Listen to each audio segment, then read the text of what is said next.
L'UEFA a dévoilé ce jeudi la liste des 3 joueurs candidats au titre de meilleur joueur de la saison UEFA. Ces 3 joueurs sont Lionel Messi, Erling Haaland et Kevin De Bruyne, et selon le règlement de l'institution européenne, les joueurs sont choisis sur la base de leur performance au cours de la saison 2022 et 2023 au niveau des clubs et de l'équipe nationale.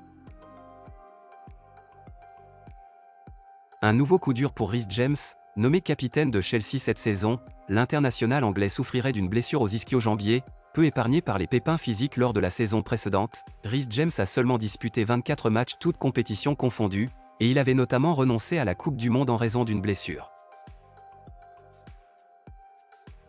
Selon les informations de Foot Mercato, le directeur sportif Grégory Thiel et l'équipe de recrutement du RC Lens ont intensifié leurs efforts pour recruter Elie Wahi. Le jeune attaquant international espoir français coche toutes les cases des critères de recrutement établis par Francaise, et le montant exigé par Montpellier, entre 30 et 35 millions d'euros, ne semble pas stopper le RC Lens, qui a déjà réalisé d'importantes ventes et peut compter sur les revenus de la Ligue des Champions. À peine laissé libre par Neymar, parti pour l'Arabie Saoudite, que le numéro 10 du PSG est de retour sur un maillot, celui d'Ousmane Dembélé. Le Français arrivé cet été au PSG pour environ 50 millions d'euros a récupéré le numéro du Brésilien, qui vient de signer à Al Hilal contre un peu moins de 100 millions d'euros.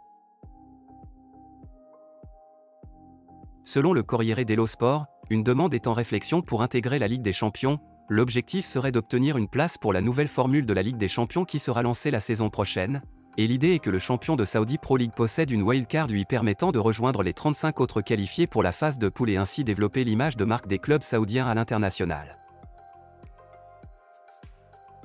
Annoncé sur le départ à l'Ajax, le milieu offensif ghanéen est également courtisé par Brighton qui a une avance dans le dossier, mais aux dernières nouvelles, il aurait donné son accord à West Ham qui ont ciblé Mohamed Kudus, pour remplacer Lucas Paqueta au cas où ce dernier venait à partir.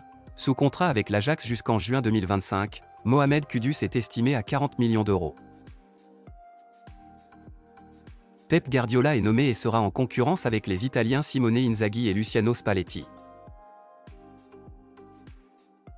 Dans une vidéo publiée par le PSG, le Brésilien a effectué une ultime visite au campus du PSG, où il a salué ses désormais anciens coéquipiers. On y voit Neymar se fendre d'accolades avec plusieurs joueurs, et notamment Kylian Mbappé, avant de passer à travers une aide d'honneur avant que tout le monde ne se place pour une dernière photo de groupe. Le jeune ailier lyonnais Bradley Barcola intéresse le PSG depuis l'ouverture de la fenêtre estivale, mais pas que, puisqu'après Manchester City, Chelsea s'est aussi invité à la table des négociations, d'après le journaliste Fabrice Hawkins.